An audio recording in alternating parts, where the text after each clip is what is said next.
Et bonjour à toutes et à tous. Désolé pour le petit retard au démarrage. On a un petit bug sur Livestorm. Déjà, est-ce que vous nous entendez et vous nous voyez? Je pense qu'on va voir un yes, une série de oui. Et ben, on est très content de vous avoir toutes et tous. Et merci, Pauline, de ta dispo pour aujourd'hui. Merci pour l'invite. Avec plaisir. On a un onglet questions sur votre droite. Donc, si vous avez la moindre question, on répondra à toutes les questions. Vraiment, n'hésitez pas dès maintenant. Et puis, il y a un onglet sondage pour savoir un peu la population du webinar qui est sur la droite aussi, où vous pouvez répondre aux différentes questions, ce qui nous permet de voir qui vous êtes. Et ce webinaire sera retrouvé en live, en replay après le live. Donc, n'hésitez pas à le diffuser. Et puis, Pauline est partie de nouveau. Et puis, on a d'autres webinars. Alors, Pauline est partie. Le temps que Pauline revienne, je vais vous partager le lien des prochains webinars. Alors, restez sur ce médium parce que la semaine prochaine, on a plein d'autres fonds d'investissement. C'est bon, Pauline est revenue. Ouais. Faites vraiment, s'il vous plaît, le sondage parce que je vous avoue que dans ce qu'on va échanger avec Adrien, c'est vachement important pour nous de savoir un peu qui vous êtes pour, d'une part, soit pas avoir un discours trop newbie si vous êtes tous déjà post-série B et pas un discours trop expert si au contraire, vous voulez qu'on parle de choses un petit peu plus high level. C'est ça. Donc là, les personnes sont en train de remplir le sondage, donc continuez. En attendant, bienvenue Pauline, merci. On a une série de webinars et ravi d'avoir aujourd'hui ta présence pour aider les entrepreneurs. Le but, c'est vraiment d'aider les entrepreneurs à y voir plus clair dans cette période et à échanger un maximum avec des experts de l'investissement. Tu peux rappeler, toi, ce que tu fais chez Elaya et votre thèse d'investissement? Yes. Donc moi, je suis partenaire chez Elaya. J'ai rejoint le fonds il y a 6 ans. Avant d'être VC, j'étais banquière d'affaires. J'ai travaillé dans une banque d'affaires qui s'appelle Bryan Garnier, qui faisait du M&A Tech sur des dossiers d'une certaine taille en centaines de millions. Et puis avant ça, je travaillais sur les marchés financiers. J'étais analyste sur les actions cotées en bourse sur la tech en Europe. Et donc, j'en ai eu marre du costume du banquier il y a quelques années pour rejoindre Elaya. Et Elaya, on est un fonds européen basé essentiellement à Paris, en Espagne aujourd'hui, et on investit plutôt sur des projets early stage qui vont globalement du seed ou même du pré-seed à la série A.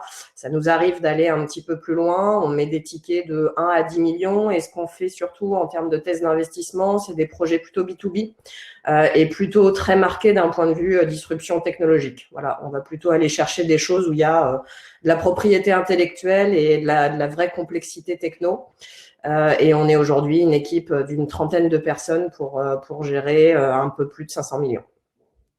Super. Du coup, j'ai ma première question qui me vient à l'esprit. Est-ce que tu viens de parler de ta thèse d'investissement? Est-ce que vous avez l'impression chez Elaya qu'elle va évoluer ces prochains mois, vu ce qui se passe aujourd'hui? Oui et non, parce que on a fait comme tous les VC font en ce moment dans le contexte actuel. On s'est assis, on a regardé nos portefeuilles, on a beaucoup parlé sur les 15 derniers jours et demi avec les équipes de management pour mesurer déjà les premiers impacts. Tu vois, quels sont les boîtes. Ah, t'as coupé ton micro. Ah, tu t'es déconnecté. Il y a des petits bugs aujourd'hui sur Livestorm, mais on va y arriver. Encore une fois, n'hésitez pas à poser vos questions dans l'onglet dédié à droite. On répondra à tout si Pauline arrive à se reconnecter. Encore une fois, on a plein de fonds qui vont donner leur avis et je pense que c'est hyper riche pour vous, entrepreneurs, d'écouter un peu ce que disent les fonds sur les tendances. Notamment, on va parler des secteurs selon Pauline, qui vont tirer leur épingle du jeu ces prochains mois et son ressenti d'investisseur pour anticiper au mieux la reprise pour un entrepreneur. Vous lisez, vous voyez beaucoup de choses sur le sujet, mais c'est hyper important pour vous de voir un peu les avis de partenaires de fonds d'investissement et puis surtout aussi se rassurer un petit peu sur le fait qu'il y aura un retour à l'activité. Qui on parle dernièrement ont pu nous dire qu'ils anticipaient un retour aux activités après l'été. Donc, avant l'été, ils vont recommencer à contacter des entrepreneurs. Mais voilà, c'est un peu comme dit Jean, les 3, 6, 9. Les 3 mois, la meilleure situation, c'est une reprise d'activité dans 3 mois, 6 mois la moyenne et 9 mois dans le pire des cas. Renseignez-vous aussi, le temps que Pauline revienne, sur les différents dispositifs de prêt qui existent, puisque la BPI a précisé les conditions d'emprunt pour le prêt garanti État, le prêt innovation et le prêt à tout. Vous pouvez voir sur le blog Eldorado, on a détaillé toutes les conditions et c'est assez pratique. Et je regarde dans le chat si Pauline écrit. Et puis les financements non dilutifs complémentaires de la BPI, puisque la BPI est dans une démarche d'aider les entreprises qui sont dans le plus de besoins. Donc si vous avez vraiment un besoin de cash d'ici décembre, la BPI va vous mettre en haut de la liste. Là encore, on a plein d'informations dans notre blog. Je n'arrive pas à réinviter Pauline sur scène. Elle est là. On va essayer de désinviter son adresse pro et de l'inviter avec son adresse perso. On va y arriver. Invitation non disponible. On réessaye d'inviter son adresse pro. Donc Elaya en font plutôt actif puisque elle va nous en parler, mais il continue à faire des deals même pendant cette période. Il continue à voir des investissements et voilà, je n'arrive pas à inviter cette adresse personnelle.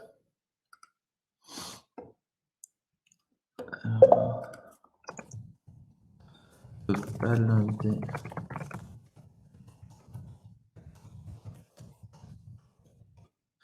Alors, hop, Pauline Roux se prépare. Vraiment, encore une fois, désolé, petit bug technique de Livestorm qui est vraiment très utilisé en ce moment. Et du coup, tout ce qui est invitation dans les webinars, etc., est un peu compliqué. On va voir dans le chat.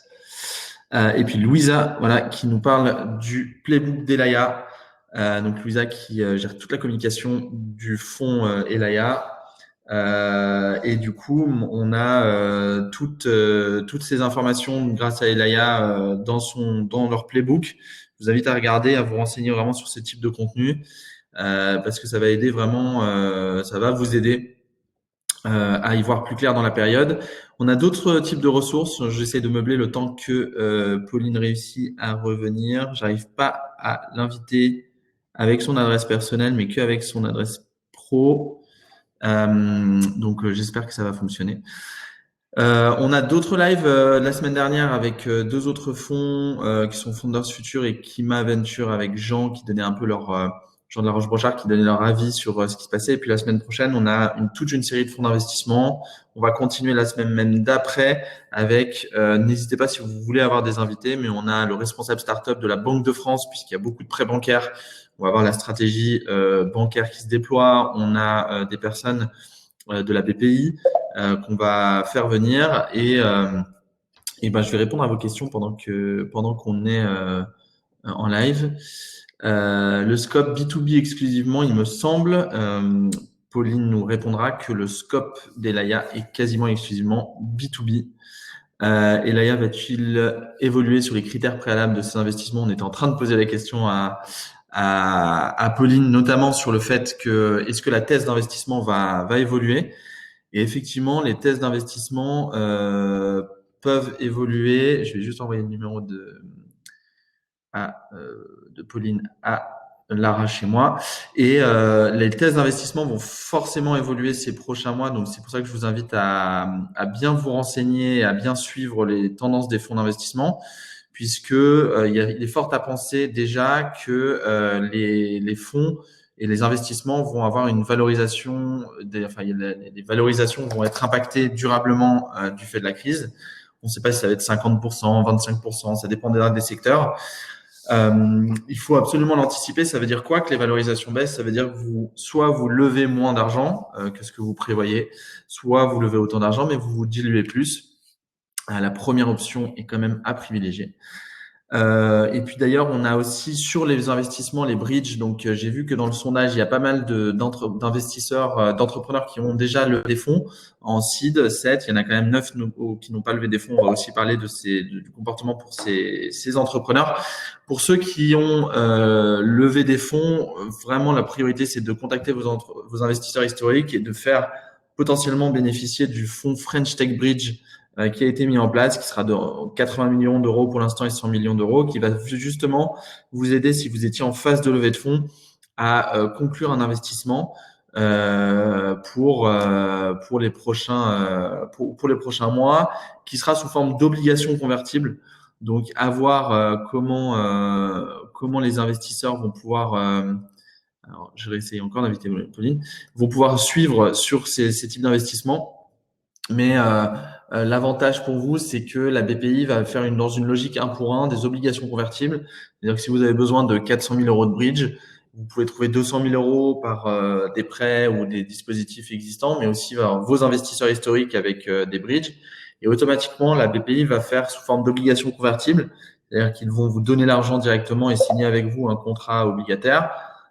Et qui sera une conversion en action lors de la prochaine levée de fonds. Donc, si vous levez des fonds en 2021 ou en fin 2020 ou en 2021, la BPI aura un droit de convertir ses obligations en actions.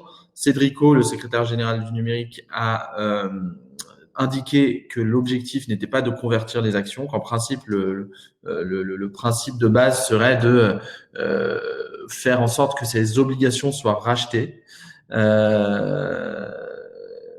Du coup, l'objectif est pour vous d'avoir cet argent assez rapidement, donc une disponibilité de trésorerie rapidement. Il faudra que la BPI trouve un racheteur qui sera sûrement les nouveaux fonds d'investissement qui vont investir dans vos boîtes après. On a aussi pas mal de contenu sur la gestion de trésorerie en temps de crise. Donc, on a des articles sur le sujet.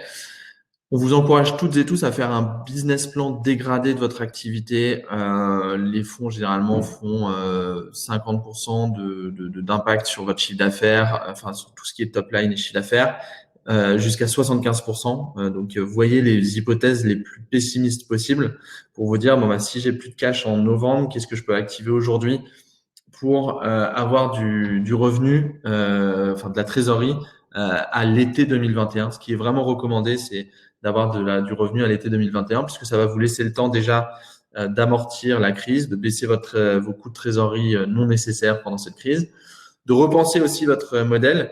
On entendait le podcast de Carlos Diaz qui disait que souvent les entrepreneurs allaient devoir repartir. Ah, super, Pauline rentre sur scène. Salut, je suis désolée.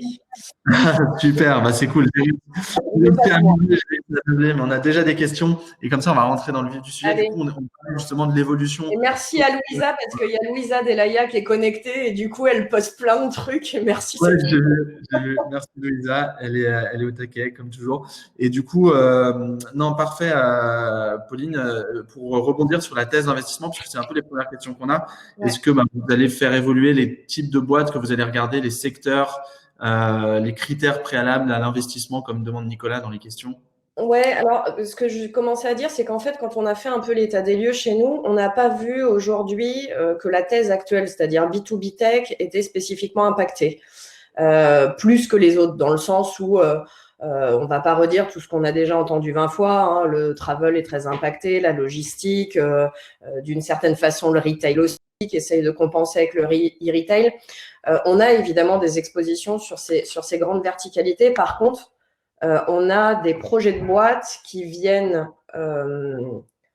mettre sur le marché des technologies transverses d'optimisation. Et donc, en fait, même si on est exposé sectoriellement à certaines verticalités qui sont très touchées, en fait, la nature des projets qu'on a, pas toujours, mais souvent, reste non pas des nice to have, mais des vrais must have et qui sont soit des logiciels et des plateformes qui sont pas coupés, soit même des boîtes qui continuent, pour certaines d'entre elles, à arriver à maintenir une certaine traction commerciale, même si à nouveau, c'est pas facile. Mais donc, du coup, plus encore que les secteurs, c'est plus la typologie des projets qu'on va regarder. Dans les quelques derniers investissements qu'on a menés récemment, on s'était déjà posé la question parce qu'il se trouve que là, c'est Covid qui déclenche un contexte compliqué, mais on avait aussi anticipé que macroéconomiquement, pour d'autres raisons, il pouvait commencer à faire un peu plus froid quoi, dans les mois à venir. Et donc, c'est de toute façon une démarche qu'on avait eue depuis plusieurs mois de regarder. Ah non, on n'y arrive pas. Je sais pas ce qui se passe. C'est terrible d'avoir une déconnexion de Pauline comme ça. Je sais pas pourquoi il y a un problème de connexion. Je vais continuer à remeubler. On va essayer d'y arriver et sinon on fera des questions-réponses par écrit ou autre, puisque la vie de Pauline est quand même super intéressant. Donc, effectivement, on parlait des choses que les gens savent déjà, mais il y a des secteurs qui sont très, très touchés. Je vois dans les sondages que il y a beaucoup d'entrepreneurs qui étaient en phase de levée de fonds. Est-ce que les investissements deep tech sans peu de revenus seront maintenus, Nicolas? On attendra Pauline pour y répondre. C'est une très bonne question. C'est un peu, je pense, la question que tu voulais poser avant sur les critères préalables d'investissement. Est-ce que les fonds d'investissement vont se tourner vers des entreprises qui ont plus de revenus? Il est fort à penser que la thèse globale du marché soit moins la recherche de l'hypercroissance, mais la recherche avant tout de business sain et de la rentabilité. Pourquoi? Parce qu'il y a des entreprises qui ont levé énormément d'argent ces dernières années, qui étaient très prospères en termes d'hypercroissance et de grosse croissance, et qui sont pourtant impactées aujourd'hui. On va peut-être y arriver. Je sais pas pourquoi ça bug. J'ai réussi à meubler entre temps, mais bon, Je suis on va voir déçue, si je me ça. reconnecte à chaque fois. Bon, merci Pauline. On va faire avec les moyens du bord et c'est les conditions du direct, comme on dit. Donc, ok, et justement, il y a une très bonne question sur ce que tu disais, et c'est un petit peu l'avis global des fonds. Est-ce que là, vous faites des investissements deep tech chez Laia, beaucoup, et il y a sûrement des investissements où il y a peu de revenus au début des investissements puisque vous investissez assez tôt. Est-ce que vous allez continuer ou vous allez vraiment rechercher quand même des boîtes qui ont plus de revenus rapidement ou qui ont une profitabilité prochaine dans les 2 ou 3 prochains exercices? C'est quoi votre feeling là-dessus, quoi? Tu vois, dans le dernier fonds, on a fait à date une vingtaine d'investissements. On a des sociétés qu'on a faites en pré-seed où on a mis quelques centaines de milliers d'euros, certaines qui ont très bien décollé, certaines qui ont des phases produits un peu plus longues. On a fait une série B récemment et vous allez rigoler, on l'annoncera dans quelques temps, elle est dans le travel. Donc effectivement une boîte qui va être impactée, mais en même temps, quand tu as rentré 15 millions d'euros juste avant la crise, même si tu vas subir quelques mois un peu compliqués, tu es aussi plus fort de le faire comme ça. Est-ce qu'on va arrêter de faire des choses très tôt? Non, surtout pas. Aussi, pourquoi? Parce que c'est une phase dans des trimestres qu'on va vivre où il y a pas mal de boîtes qui vont se recentrer sur le produit. Et c'était de toute façon la roadmap de ces boîtes-là. Et le financement qu'on avait prévu, il était de toute façon associé à ça. Donc, on ne va pas forcément chercher des boîtes, EBIT positifs ou sur des sujets déjà très établis.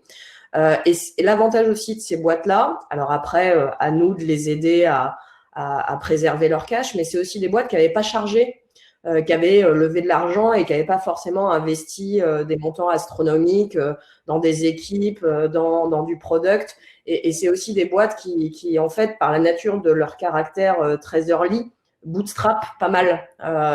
Pour moi, les boîtes qui sont beaucoup plus à risque, c'est des boîtes qui viennent de lever une série A ou une petite B, qui avaient levé ça il y a 6-9 mois, qui ont vachement chargé en people, qui ont changé de bureau, qui ont vachement chargé le bas de PNL et qui ont des burns à 300, 400, 500 000, parfois 1 million. Et celles-là, si elles sont impactées en business, là, il y a un vrai sujet de gestion de cash. Ouais. Et d'ailleurs, là, tu parles un peu des boîtes qui sont plutôt en croissance, voire hyper croissance, qui faisaient leur série A, série B pour accélérer. Est-ce que ça va un petit peu changer le marché au global, de pas aller rechercher forcément l'hyper croissance, mais la croissance saine, on va y arriver, et la profitabilité. Ouais, ça revient. Donc ma question c'était, est-ce que tu penses que le marché va évoluer en ayant plutôt ton micro est coupé? Ouais, c'est moi, moi je t'entends pas, mais ton micro est coupé. On te voit, mais on ne t'entend pas, et apparemment tu ne m'entends pas. Il y a vraiment un bug de connexion, c'est trop dommage, Pauline. Attends, on va voir dans le chat, je te le dis. On te voit, mais on ne t'entend pas. Donc du coup, et ça fait partie des questions qu'on pose souvent aux investisseurs. D'ailleurs, on va sortir un outil, un outil de gestion. Ouais, super, tu reviens, mais tu nous entends toujours pas. Je sais pas si c'est Livestorm ou la connexion qui fait planter tout. Ouais, on va faire sortir aussi, on va sortir. N'hésitez pas à poser vos questions à contact@eldorado.co aussi. On les remontera à Pauline, mais surtout, on va faire un gros sondage aux investisseurs et aux entrepreneurs sur les prochaines semaines pour voir un peu les tendances et les craintes et les principes de chacun, mais aussi bien sur les valorisations que sur les types de boîtes, comme on en discutait. Il y a quand même beaucoup d'investisseurs qui nous disent qu'ils vont rechercher des business sains, qui ont de la profitabilité à court terme aussi.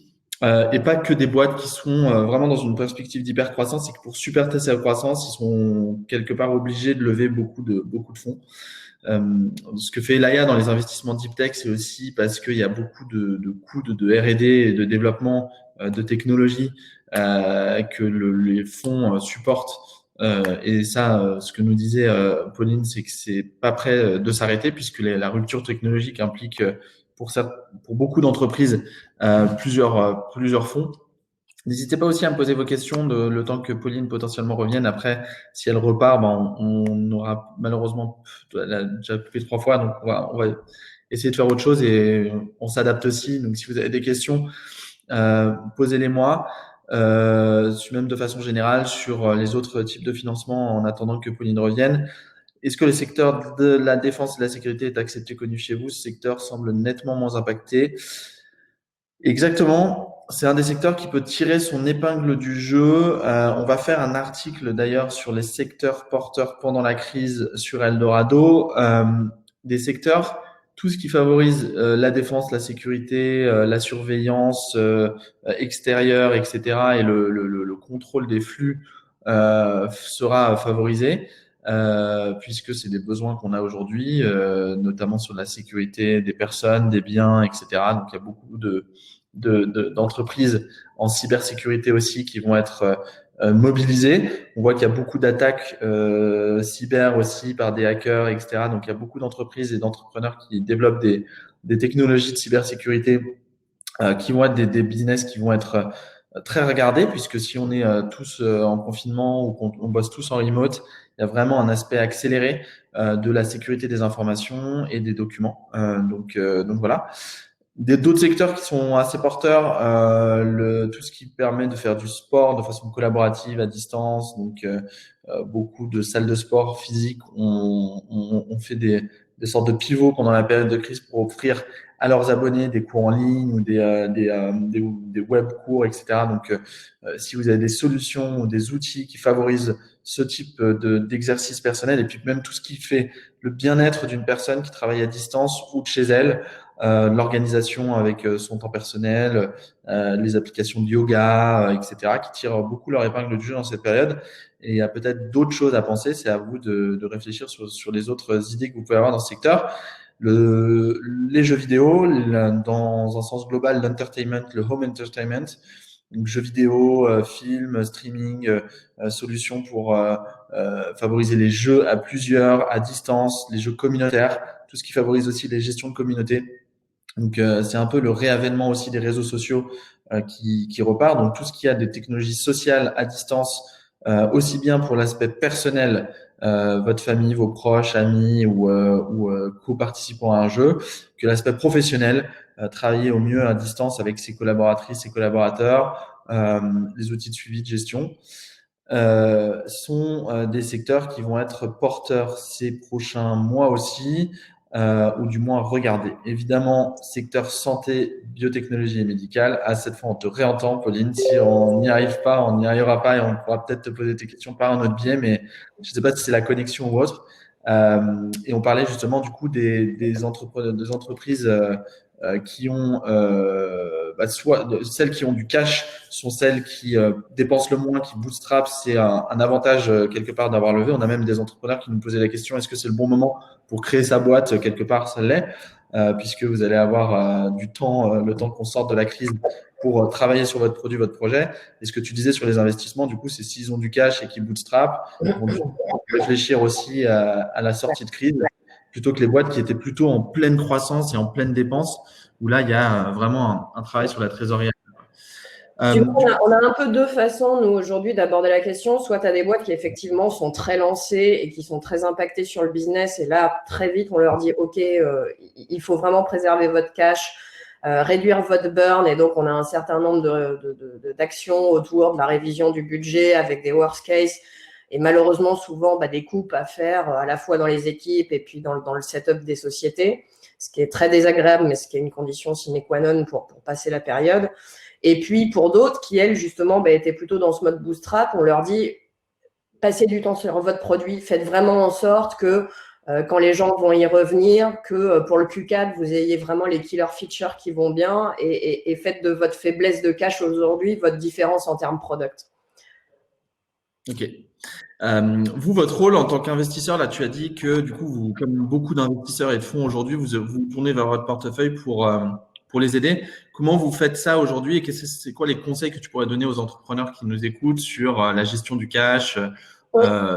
Vous recommandez quoi? D'avoir un runway jusqu'à l'été 2021 Est-ce que vous avez des best practices, quoi? Alors, Louisa l'a posté, on a sorti un playbook Covid d'une vingtaine de pages qui récapitule un petit peu toutes les mesures d'urgence à mettre en place. Pour moi, il y a un peu trois choses. Il y a les mesures d'urgence que j'imagine beaucoup d'entre vous, si ce n'est tous, ont déjà prises, c'est-à-dire report de certaines dépenses, notamment d'État, fiscales et autres, gaz, électricité, report des paiements des loyers et renégociation de toutes vos lignes bancaires. Donc ça, c'est les choses absolument immédiates, je pense, parce que mine de rien, à la fin du quarter, ça pèse quand même sur la balance.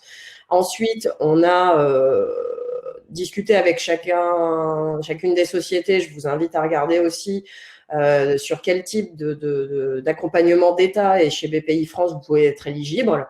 Donc, je la fais très, très vite parce que c'est pas l'objet aujourd'hui, mais il y a le prêt à tout qui est un prêt qui vient en concours bancaire. Il y a le prêt garanti d'État et pour les sociétés qui sont déjà financées par des acteurs, j'allais dire, un peu institutionnels, il y aura des mises en place d'abondements par BPI France sur les bridges qui vont être faits pendant la période de 1 pour 1, et ça, c'est quand même énorme. Alors, quelque part, un peu too bad pour ceux qui avaient bridgé le 15 février, parce que de ce qu'on a compris, du coup, ça marche pas. Donc ça, c'est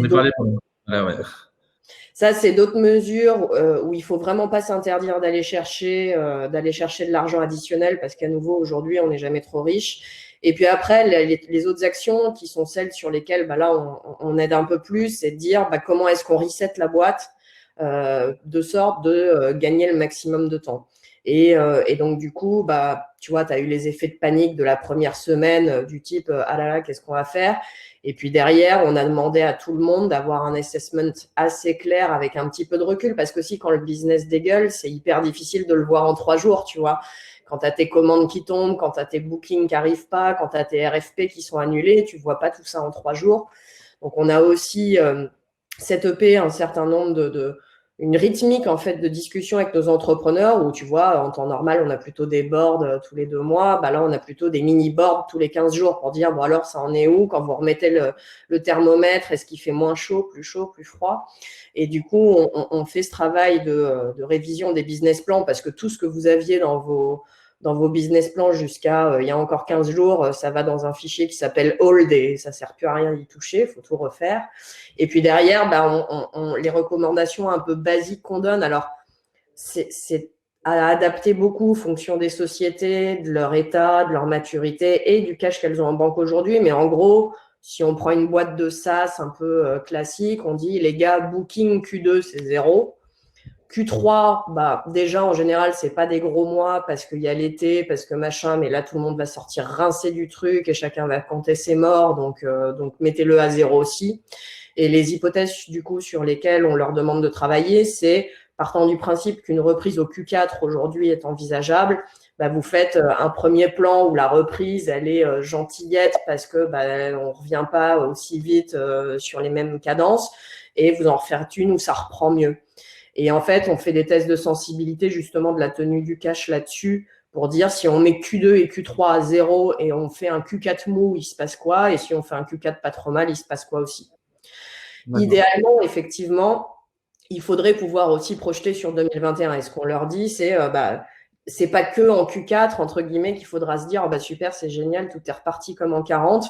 Il y aura des impacts qui seront délayés. En revanche, une des vraies différences, c'est que, y compris pour réinjecter du financement de venture capital ou d'autres acteurs tiers, il faudra qu'il y ait un début d'amorçage de ces reprises. Et ça, il faudra le voir idéalement avant la fin de l'année, quoi.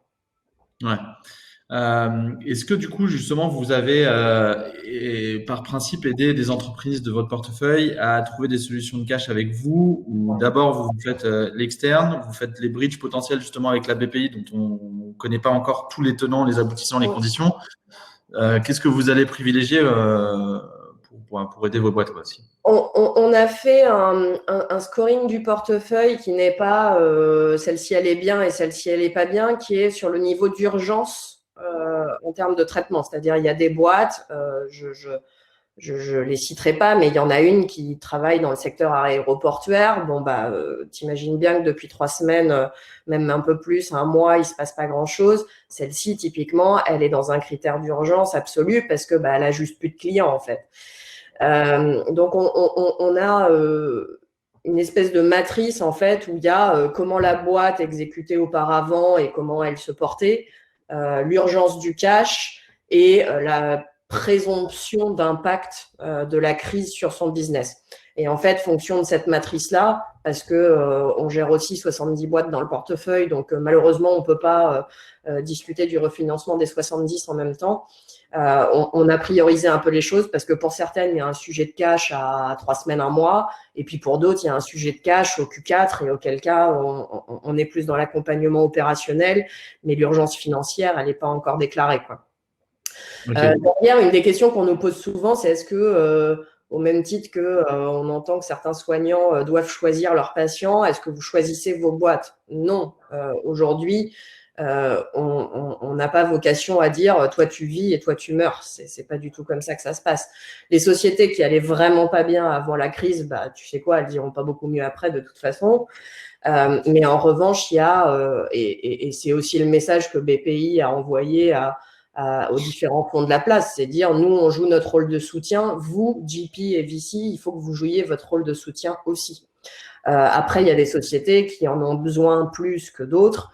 Et là, notre rôle aujourd'hui, c'est de jouer avec une enveloppe qui n'est pas extensible à l'infini. Par contre, pour certains se posent ces questions-là. Non, on ne va pas mettre toutes les réserves de cash qu'on a dans le fonds aujourd'hui uniquement sur les boîtes du portefeuille. On fera des nouveaux dossiers et on est en train d'en closer. Et derrière, c'est une gestion fine au cas par cas, mais il n'y a pas d'idée d'allocation de 1 euro qui ira pas à gauche, ira au copain d'à côté, quoi. Ouais, bien sûr. Et mais en revanche, vous continuez à regarder le deal flow parce qu'il y a des secteurs qui peuvent être intéressants pendant la crise. Comment vous gérez l'aspect on regarde le deal flow, on va recommencer à discuter avec des entrepreneurs et potentiellement faire des deals dans les 9 prochains mois, on va dire. Alors, je te cache pas que la priorité, parce qu'on avait quand même 5 deals en cours, donc ça a été de les closer. Donc là, ils sont en phase de closing et d'ailleurs, c'est important de le dire parce qu'on les close, ces deals-là, où il y a des gens dans le marché qui disent là, on arrête tout. On a évidemment eu vent de cas de levées qui ont un peu pété dans la dernière ligne droite, ce qui est évidemment dramatique. Donc déjà, on a closé et sécurisé ces deals-là pour les entrepreneurs parce que c'était important pour eux. Et le deal flow, oui, on continue à le regarder parce qu'on est, par la nature de nos métiers, assez facilement mobilisable en remote. En revanche, j'allais dire, on le regarde avec un œil un tout petit peu différent. C'est-à-dire que oui, il faut qu'il y ait quand même certaines caractéristiques qui d'ailleurs sont pas forcément uniquement liées à la crise. Nous, on est dans notre dernière année d'investissement sur ce fonds-là. Et tu vois, tu évites de faire des boîtes ultra early en 4e année. Quand c'est ta dernière année d'invest sur un fonds, tu vas plutôt essayer d'aller chercher des boîtes qui sont un chouïa plus matures. Mais c'est pas lié à la crise. Je veux dire, hors Covid, on aurait eu le même raisonnement. Est-ce qu'on est dans le prisme de lecture de qu'est-ce qui va marcher dans les 3, 4 ou 5 prochains mois? Forcément que ça fait partie de l'équation, mais on va pas se ruer sur toutes les boîtes qui font de la recherche en life science pour sortir un vaccin, tu vois. Donc, finalement, notre thèse de base, comme je te le disais au début, elle est finalement assez adaptée. Et donc, on n'a pas envie non plus de dénaturer les portefeuilles avec des thèses différentes parce que c'est aussi pas ça qu'on a vendu à nos souscripteurs. Donc, ça fait partie de l'équation. Est-ce que c'est le prisme de lecture? Non. Ok. Et on parle beaucoup de cash. L'aspect important d'un VC, c'est aussi sa présence en tant que membre du board et de réflexion sur la stratégie, le produit, le projet, etc. Est-ce que vous allez du coup avoir aussi plus de temps à accorder? Là, on était dans la situation, le choc, l'urgence, les prises de décision de cash et la gestion du portefeuille. Mais vous allez anticiper de passer plus de temps aussi avec vos entreprises pour réfléchir à peut-être des nouveaux axes de business model, une réflexion sur des pivots peut-être à opérer parce que on pense qu'il y a beaucoup d'entreprises qui vont devoir un peu faire évoluer leur projet. Comment vous allez opérer ça en tant qu'associé? Ouais, bah en fait, on le fait déjà, tu vois, ce que je te disais, c'est sur les sociétés qui en ont besoin à nouveau. Il n'y a jamais d'intérêt à faire de l'overkill quand tout va bien. Moi, j'ai une boîte aujourd'hui qui bénéficie de la crise. Il se trouve qu'elle fait des trucs elle s'appelle Pandacraft, elle fait des petites box pour les enfants, pour les occuper à la maison. Bon, bah, comme tout le monde est confiné avec ses gamins, t'imagines bien que la demande, elle explose. Donc eux, j'ai pas besoin de les embêter toutes les semaines. Et puis, par contre, on réfléchit aussi à comment en profiter. Mais sur les autres boîtes, effectivement, on a des touchpoints qui sont beaucoup plus réguliers. Non pas qu'avant on se parlait pas, c'est plus des touchpoints formels dans le cadre du board. Auparavant, un VC, il appelle ses entrepreneurs de façon ultra régulière pour avoir de l'échange et de l'interaction. Là, il faut que, de façon un petit peu plus systématique, tu aies beaucoup de gens qui soient autour de la table, parce que si prise de décision il faut respecter le formalisme, entre guillemets, avec lequel elles doivent se prendre. Et tu vois, moi, sur la plupart de mes sociétés aujourd'hui, on a décidé de mettre en place des board calls tous les 15 jours, au lieu de tous les 2 mois. Et après, en side, on a effectivement pas mal de réflexions. J'ai une société dans le recrutement qui a à la fois un module d'assessment des candidats et un autre module de talent management. Bah, tu penses bien qu'aujourd'hui, le recrutement dans les prochains mois, ça va pas être là où la dynamique va se porter. Ben, on travaille beaucoup à la réflexion de comment est-ce qu'on enrichit et qu'on incrémente le produit de management des talents, parce que vraisemblablement, les boîtes vont pendant un moment plutôt être sur des problématiques de mobilité interne plus que de recrutement. Donc, c'est des choses que, effectivement, une fois la période passée est-ce que j'ai assez de cash, comment je révise mon budget, de se dire, bon, bah maintenant, comment est-ce qu'on retravaille au niveau du positionnement et du produit de sorte d'en sortir plus fort. Je ne te cache pas qu'aujourd'hui, dans le portefeuille, on n'a pas de société qui ait besoin de faire des pivots complets. D'accord. Ok. J'allais te poser la question justement s'il y avait vraiment des entrepreneurs qui doivent limite repartir un peu de zéro. C'est un peu la crainte qu'ont certains entrepreneurs dans la période. C'est de devoir repenser sa stratégie produit à zéro, etc. Ça n'a pas l'air d'être le cas. Il y a l'investissement seed. Il y a pas mal de boîtes qui n'ont pas encore levé dans le sondage, des entrepreneurs qui étaient en phase de levée, qui vont devoir repousser leur levée, trouver des solutions pendant la crise. Comment tu penses que le seed va repartir? C'est un peu une question, on ne sait pas tous, hein, mais les business angels qui vont être impactés et qui sont déjà impactés au niveau de trésor, et puis même quelque part, ça va échauder certains investisseurs de réinvestir après dans la tech, après ce qui se passe, parce que déjà que c'est des investissements risqués, encore plus quand il y a une crise. Est-ce que le seed va évoluer dans ces potentiels investisseurs? Est-ce qu'il va y avoir plus des clubs d'investissement qui réunissent des BA, qui les rassurent de faire des investissements collectifs? Est-ce qu'on va repartir sur des BA qui vont réinvestir potentiellement des sommes pour consolider des seeds importants? Comment tu vois les choses à ce niveau-là? Bah, nous, ce qu'on se dit, alors effectivement, c'est un peu tôt encore pour le savoir, mais ce qu'on se dit, c'est qu'en fait, il va plus y avoir un effet un petit peu cleaning de l'écosystème. C'est-à-dire que là où sur les derniers mois, on était dans une phase d'abondance d'argent côté VC comme côté Angel et d'abondance de deal flow aussi, parce qu'il y avait énormément de boîtes. On se dit qu'en fait, de part et d'autre, les choses vont être un petit peu plus sélectives. Donc, je pense pas que ce soit la masse qui soit touchée, au sens moins d'argent. Je pense qu'en revanche, il sera peut-être moins saupoudré. et qu'il se concentrera peut-être plus vers un certain quartile du marché versus un petit peu sur tout le monde, partout, tout le temps, quoi. On a vu récemment, je pense que tout le monde parfois est surpris dans la presse de voir que a levé tel montant qui semble astronomique par rapport soit à ce qu'elle fait, soit à sa maturité. Je pense que voilà, il y aura un petit peu plus de concentration et un peu moins d'essaimage. Ouais. Et sur les critères justement qui vont être regardés pour écrimer, c'est l'expérience des boîtes, des entrepreneurs, le niveau de maturité du produit, le secteur d'activité aussi. Du coup, tu penses qu'il y a des secteurs, toi, qui vont parler des secteurs actés, mais des secteurs qui vont un peu tirer leur épingle du jeu. Est-ce qu'il va y avoir des surprises sur les secteurs? L'impact, par exemple, l'impact investing n'était pas un secteur, mais il y a plusieurs secteurs qui peuvent être impactés environnementaux, etc. Est-ce que ces boîtes qui font plus de sens, qui ont plus qui sont plus saines en soi, vont être privilégiées?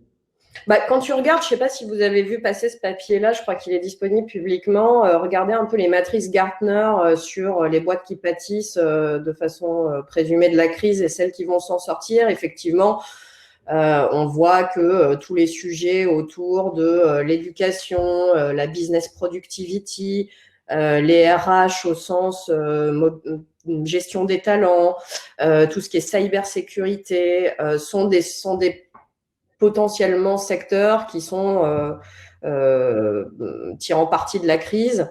Et à côté de ça, effectivement, le retail, le travel, tout ce qui est autour de l'hospitality, de la restauration, laisse à penser qu'effectivement, les jours vont être un peu plus durs pour ces boîtes-là durablement. Moi, je pense que c'est surtout une façon de travailler qui va évoluer et une façon d'envisager la construction de son portefeuille. C'est-à-dire que l'impact investing était attractif pour des gens qui croyaient à la thèse auparavant. Je pense qu'à la différence peut-être des derniers mois ou petites années, aujourd'hui, c'est quelque chose qui, pareil, qui va se diffuser un peu partout. C'est-à-dire qu'on va, et on le fait d'ailleurs déjà chez Elaya, on demande à nos sociétés d'être, entre guillemets, impact positif. Et je suis d'accord avec toi que c'est pas un secteur en soi. Donc, je pense que c'est plus la diffusion de nouvelles pratiques, de nouvelles grilles de lecture et d'un changement sociétal qui interviendra après cette période-là, qui modifiera un peu le comportement de l'investisseur. Maintenant, est-ce que ça va faire exploser certains secteurs? Je ne suis pas très convaincue. Ok. Et tu penses que les conseils qu'on pourrait donner aux entrepreneurs qui sont en recherche d'interaction avec des VC, même seed, doit évoluer? Est-ce qu'on va les contacter un peu plus tard? On va d'abord bosser encore un peu plus sur son projet? Ou est-ce qu'on doit continuer à faire ce réseau important quand on contacte des investisseurs, c'est se faire connaître, rentrer en contact avec vous assez tôt? Enfin, Je pense que justement, aujourd'hui, si on veut essayer de tirer parti de la période, tu vois, typiquement, nous, on a dit qu'on n'arrêtait pas de regarder des projets, on a dit qu'on n'arrêtait pas d'investir. Est-ce qu'on va faire 5 deals au Q2? Probablement pas. En revanche, on est tout à fait dans une démarche proactive. Et d'ailleurs, si parmi l'audience, il y a des gens qui souhaitent engager des discussions avec nous, qu'ils n'hésitent pas à nous contacter. Et je crois que tu as partagé mon mail, Adrien. On va nouer des relations. En revanche, on va en nouer de façon, j'allais dire, plus suivie entre maintenant et globalement septembre où les choses devraient reprendre. S'il y a des choses à faire au milieu, on les regardera évidemment, mais mon gut feeling, c'est plutôt qu'en fait, il va y avoir des relations un peu suivies dans les 2 quarters qui viennent, qui vont s'engager. Et si les choses vont dans le bon sens, avec un accompagnement un peu, j'allais dire, parsemé et au fil de l'eau jusqu'à cette période-là, il y a des deals qui peuvent tout à fait se dérouler au Q4. Donc moi, j'aurais tendance à dire, faut pas vivre dans sa caverne en se disant, oh là là, personne ne va me filer du pognon parce qu'il y a Covid. Ça vaut le coup de discuter avec des fonds, avec des angels, et ce sera d'autant de temps de gagner pour closer rapidement après l'été si les choses vont dans le bon sens, quoi. Ok. Il y a un truc qu'on n'a pas abordé et que je trouve vachement important parce qu'on parle beaucoup des boîtes qui ont pas des problématiques vis-à-vis de leur financement actuellement, mais en fait, pour moi, celles qui sont le plus impactées, c'était celles qui étaient en process de sortie. Celles qui étaient en train d'avoir des discussions, il y en a peut-être parmi vous, soit de fusion, de merge, d'adossement. Et là, pour le coup, c'est bien plus problématique parce que les acquéreurs prennent peur, parce que personne veut être le gars du COMEX qui est en train de racheter une boîte avec des multiples démentiels et qui souvent crament de l'argent. Voilà. Donc, pour le coup, je trouve que le contexte actuel, plus encore que sur le sujet du financement, fait très très mal aux boîtes qui étaient en process de fusion ou de sortie. Ouais, et c'est vrai qu'il y a des deals qui sont potentiellement remis en cause, notamment en termes des valorisations, puisqu'on l'a dit, les valorisations aussi, on le voit partout, vont être un peu revues à la baisse. Du coup, ça vous inquiète, entre guillemets, sur votre portefeuille d'être rentré même dans les 18 derniers mois sur des valorisations plus ou moins élevées d'entrepreneurs, même si c'était le marché qui disait ça par rapport à des exits potentiels, parce que vous devez aussi avoir vos performances. Ouais. Est-ce que vous faites cette réflexion à vous, à votre propre business model, l'impact que ça aura dans les 24 prochains mois? Ouais, alors il est vrai que nous aussi, dans notre positionnement dans le marché, on essaye de ne pas faire partie des gens qui s'enthousiasmaient au point parfois de payer des valos complètement délirantes. Et ça nous est arrivé un certain nombre de fois de retirer des process en disant non, là ça va dans le sens de personne. C'est-à-dire qu'on se met tous à risque à rentrer sur des deals avec des termes pareils. Donc, on n'a pas beaucoup de sujets ou de projets sur lesquels on est très, très inquiet. En revanche, il y en a quand même quelques-uns sur lesquels, tu vois, dans nos exercices de reporting trimestriel et notamment de valorisation, parce que on a nos propres comités de valorisation qui ne sont pas ce qu'on pense des boîtes, hein, mais parce qu'on doit faire auditer les fonds, sur lesquels, là, tout récemment, pas plus tard qu'il y a quelques jours, il y a 2 ou 3 boîtes qu'on a provisionnées alors qu'elles ne vont pas spécialement mal, hein, mais qu'on a provisionné pour risque de valorisation. D'accord. Ok. Donc, c'est une opération comptable, mais qui permet d'avoir une sorte de sauvegarde. Du coup, sur le M&A, tu penses que c'est une question, Nicolas, ça va être impacté durablement c'est Ouais. une anticipation que vous prévoyez pour vos propres participations? Moi, je pense sincèrement qu'aujourd'hui, ça va être ça le gros sujet, c'est que j'aimerais pas être une boîte qui a un projet de sortie ou qui avait un projet de sortie en 2020. On en a dans le portefeuille, donc je vous parle de trucs en plus que je vis tous les jours. Il y a 1 ou 2 process qui, chez nous, sont complètement mis en pause parce que les banquiers, ils disent… En fait, quand on consulte, et j'ai fait l'exercice la semaine dernière de discuter avec 3-4 banques d'affaires, en gros, les gars, ce qu'ils nous disent, c'est il y a les boîtes qui vont sortir sur le marché en ce moment, qui vont pas bien, mais elles ont pas de cash, elles ont 2 mois de run, elles ont pas le choix, et en gros, on va ramasser les pièces jaunes.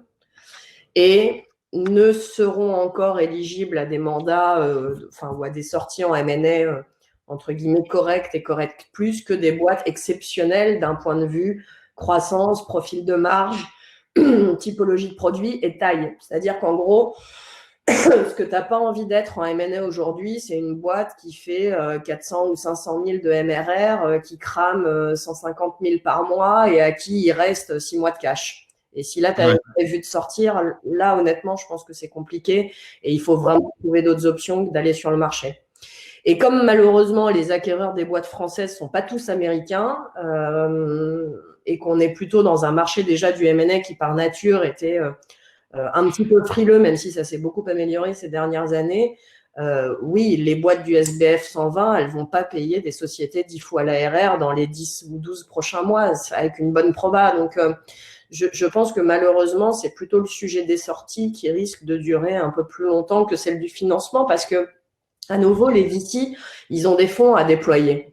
Donc aujourd'hui, leur enjeu, c'est pas de stopper le déploiement de l'argent, c'est de dire quelle partie de cet argent j'alloue au soutien de mon portefeuille existant et est-ce que je révise éventuellement ma grille d'assessment des sociétés nouvelles dans lesquelles je vais investir. Mais je veux dire, tous les fonds aujourd'hui sont relativement pourvus en termes d'argent à injecter.